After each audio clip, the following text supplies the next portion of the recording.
Welcome to Penrose Learning, where we make understanding easy. You're starting a Windows 11 account reset. First, make sure you have admin rights or the Microsoft Account Recovery email or phone ready, and back up essential files to an external drive or cloud. Once done, open Settings and go straight to Accounts.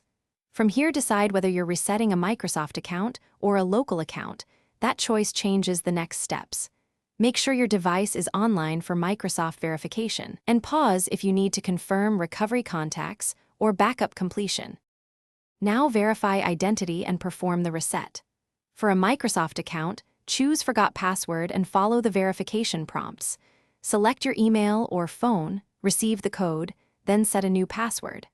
For a local account, use the security questions on the sign-in screen or sign in with another administrator account and change the target account's password via user accounts.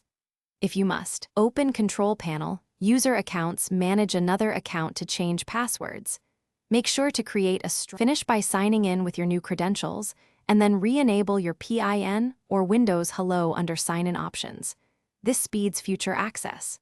Make sure Settings Account Sync is enabled if you want personalized settings restored, and reauthorize apps that use the old credentials. If you cannot receive verification codes or the reset fails, try an alternate recovery contact, use another administrator account to change the password, or restore from a password reset disk if you created one. These options usually resolve the most common roadblocks.